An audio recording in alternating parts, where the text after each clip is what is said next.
Miremos la riqueza. Sistema laboral indígena. Los españoles decían, los indígenas solo pueden prestar el 20% de la mano de obra a las haciendas de los españoles, para mantener ¿qué? Elevado la mano de obra, el costo de la mano de obra, lo que se le pagaba a los indígenas, porque había escasez de mano de obra y por supuesto los precios de la mano de obra para los indígenas era muy alto. Les quiero comentar lo siguiente, ese sistema, el primer decreto de la República, emanado de la mano de Miguel de Pombo, les quita este privilegio. Sacan las tierras de los indígenas a remate porque ya eran iguales al resto de los habitantes, ya eran, la República había alcanzado la igualdad, ya no podían tener privilegios, ni tierras, ni resguardos, esos eran privilegios, ya tenían que ser como nosotros, y sus tierras salieron a remate y por supuesto fueron rematadas y compradas por las oligarquías locales. Primer decreto de la República.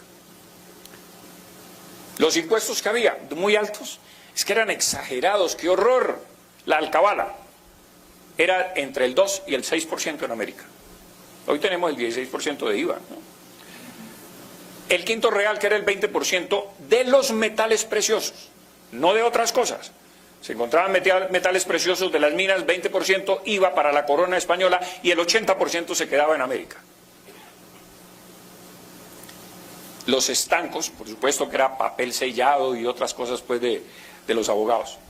El diezmo eclesiástico, que era la contribución que hacían las haciendas, no las ciudades, pero las haciendas de los españoles, contribuían con un 10% de su producido a la iglesia para la evangelización y la restauración y construcción de templos. Que eso es de lo que se aprovecha, entre otras cosas, Nariño con los 92.000 pesos. Porque él era tesorero de diezmos. Esto es bien importante porque por primera vez se impone para sostener la guerra de 1781 contra los ingleses en los Estados Unidos, en la independencia de los Estados Unidos. Es España, señores, la que derrota a los ingleses en 7 batallas, cuando George Washington había perdido 6 batallas y el Congreso de los Estados Unidos lo iba a destituir por mal general. Bernardo de Galvez le gana a los ingleses en 7 batallas, le conquista Pensacola, les abre un segundo frente en la Florida, reconquista la Florida para España, y Inglaterra se rinde ante George Washington con la sangre y el dinero español, porque Cuba aportó 1.500.000 pesos para sostener la armada francesa que bloqueara la ciudad o el puerto de Yorktown, donde se rinden los ingleses. Es España la que le da la independencia a los Estados Unidos. Por supuesto, vino la venganza de los ingleses ayudando a Bolívar y a los insurrectos de América para desquitarse de esa acción de los españoles. Pero por primera vez, para sostener esa guerra, viene Gutiérrez de Piñeres, el visitador, a poner aquí un impuesto adicional al tabaco y eso, y al aguardiente y tal, y entonces se insurreccionan los del Socorro con Galán a la cabeza, que entre otras cosas les quiero comentar que la sentencia a muerte de Galán no la profirió ningún español, sino el señor Pey, criollo de nacimiento, que es el que lo sentencia a ser decapitado, a ser fusilado, y a ser ahorcado y a ser fusilado. Y claro, se insurreccionan porque pues, nunca había caído sobre América el impuesto de Barlovento, que se llamaba. Y eso es bien importante porque era para sostener la guerra contra los ingleses en los Estados Unidos. Los territorios deficitarios, señores, eran Chile, el norte de Nueva España, todos esos desiertos del norte de México, y la Florida. Recibían situados fiscales de Cuba, de la Nueva Granada. Nosotros sosteníamos a Chile, Río de la Plata y Nueva España, porque resulta que los españoles tenían el mismo situado fiscal que hoy tenemos nosotros. Bogotá recoge todos los impuestos de todo el territorio colombiano y luego los reparte a las poblaciones más pobres, las reparte. Era el mismo sistema que había en España en estos territorios. Nosotros sosteníamos a Chile con un situado fiscal, mandábamos allá porque éramos un poco más ricos. La única vez que nosotros, durante, no la conquista, saquemos la conquista aparte, pero durante todo el proceso colonial, el asentamiento de los españoles desde 1550 a 1810, nosotros la única vez que le mandamos a España fueron 400.000 pesos para auxiliarla en la guerra contra Napoleón. 400.000 pesos es la única vez que le contribuimos con valores netos a la corona española. De 1808. ¿Qué dicen los ingleses de América? Es que es muy importante. En 1802 dicen, por supuesto, antes de la insurrección, la riqueza real, sólida, sustancial, productiva de la América española está sobre el haz de la tierra, que es donde los británicos la cosecharán. Miren ustedes cómo se manifiesta en el Morning Post de Londres la ambición de los ingleses por quedarse con estos territorios. Y mira lo que dicen, México es la ciudad más rica y espléndida del mundo. Pero claro, es que México tenía alcantarillado cuando Londres no lo tenía. John Adair, militar de los Estados Unidos en 1804, dice, México nos deslumbra.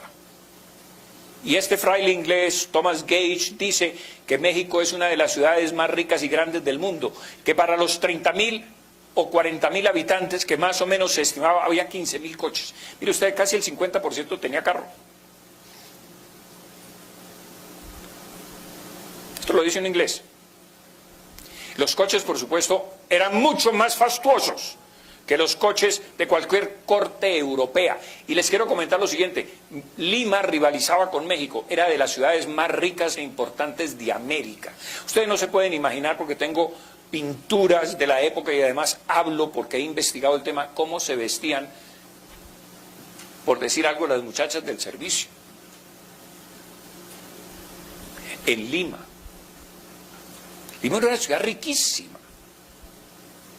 Andaban con oro, que hasta se lo ponían en los tobillos. Que entre otras cosas eso escandalizaba a los españoles, porque cuando llegaba un criollo a España vestido con un montón de cosas, los españoles decían, tenían una palabra distinta, que hortera, pero es un poco que lobo, ¿no? Porque los españoles eran un poco, vestían de negro y eran un poco más distintos, ¿no? Pero ¿qué tal los mexicanos? Pues con todos esos trajes llenos de plata y esos sombrerotes y tal. Entonces, claro, eso lucía en la corte española, pues una extravagancia, ¿no? De acuerdo con las normas o criterios o modas de los españoles. Miren ustedes el consumo del siglo XIX del régimen español. Carne, estamos hablando per cápita. En México se consumía 189 libras per cápita, mientras en París 163. Esto es la fuente de Humboldt, cuando viene a América sobre 1800, en el siglo XIX, antes de la Revolución. El pan, 363 en México contra 377 en París, pero con una salvedad, que es que los mexicanos comen más maíz que trigo. O sea, con las arepas esas y tal. Entonces, yo creo que las cifras, si comieran más trigo que eso, le ganarían a los franceses. El salario en México, si cogemos un salario de un obrero mexicano de la época, digamos el 100%, para medir los otros, en Bengala, que era una posesión inglesa, ganaba un bengalés, un jornalero bengalés, el 20% de lo que ganaba un mexicano. El minero, por supuesto, es de Sajonia, en Alemania. Miren, en Alemania, en México se ganaba 30 francos y en Alemania 4,50 francos a la semana de 5 días. ¿Que éramos pobres? ¿Que por qué no nos conquistaron los ingleses a ver si nos volvíamos ricos?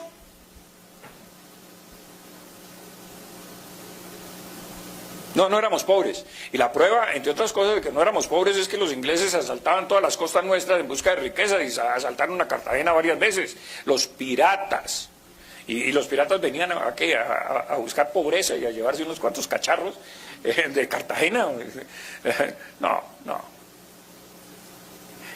O sea, yo creo que con un poquito de imaginación y centrarnos un poquito en lo que realmente significó América, nos destruye todas esas manoseadas teorías que nos han metido desde los colegios.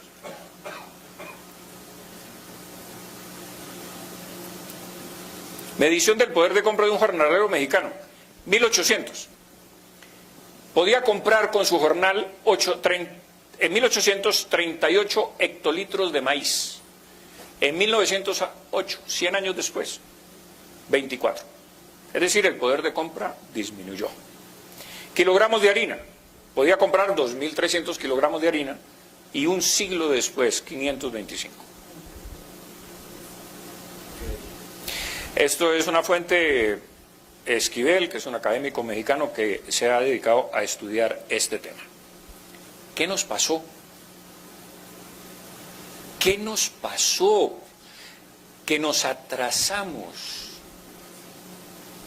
Bueno, las guerras, las destrucciones, las pugnas, las luchas por el poder, los dictadores de hojalata que hemos tenido, toda América. La rapiña, el desastre, la corrupción, la inseguridad jurídica, el populismo. Ahora estamos en el socialismo del siglo XXI y estamos rodeados de por ahí de malos vecinos. La involución de la frontera geográfica. Miren ustedes lo que pasa en América en comparación con lo que pasa en los Estados Unidos. Los gringos amplían la frontera geográfica y se extienden sobre todas las tierras mexicanas, que eran tierras españolas, y las ocupan por la debilidad de México y las pugnas y todo lo que pasaba en México después de que sacaron a los españoles de allá, y las ocupan. Ellos amplían la frontera geográfica y económica, mientras América se fracciona e involuciona y se rivalizan unas regiones con otras y ponen aduanas y dictadores y guerras y problemas, amén de que las guerras de independencia, es que ni siquiera quiero hablar de eso porque eso es materia de otra conferencia que ojalá con el favor de ustedes pueda dictar algún día. Venezuela quedó, por ejemplo, destruida, absolutamente arrasada. Quedó Venezuela. Los empresarios huyeron, se tiraban al mar, hacían lo que fuera, sacando lo poco que tenían y huyendo del horror de Venezuela. Del horror. Y no quiero comentarles a ustedes porque al no profundizar sobre el tema van a creer que es que yo soy un antibolivariano o un antiindependentista o un anti lo que ustedes quieran, pero los hechos concretos es que Bolívar causaba horror. En Venezuela, en Cartagena los recibieron a tiros y no lo dejaron entrar.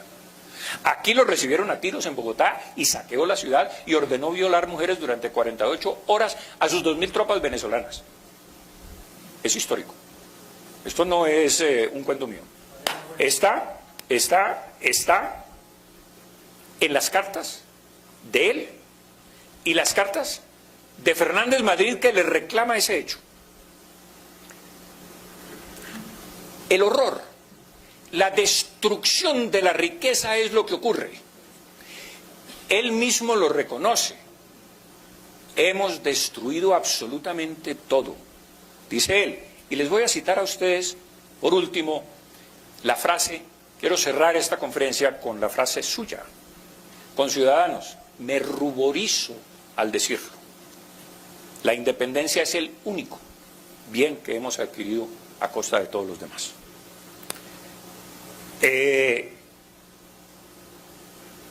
Pero un punto de reflexión importante,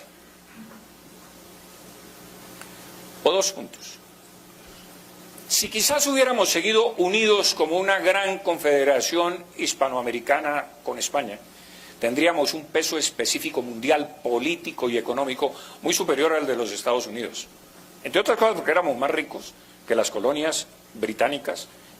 Miren ustedes los fuertes de los Estados Unidos eran de madera, señores. Los fuertes nuestros eran de mampostería y de piedra y de unas construcciones sólidas. Todavía las casas de los Estados Unidos un vendaval las arrastra y se las lleva. Aquí no ocurre Pero fíjense ustedes lo que ocurre. Hoy, cuando hay cualquier problema internacional, todos los sajones se unen en esa confederación que tiene implícita, tal. Inclusive algunos países como Australia, Canadá, etcétera, todavía están con gobernadores que manda la reina Isabel de Inglaterra. Si nosotros hubiéramos mantenido ese esquema, tendríamos mucho más Producto Interno Bruto que los Estados Unidos y tendríamos un peso específico mundial con 500 millones de habitantes.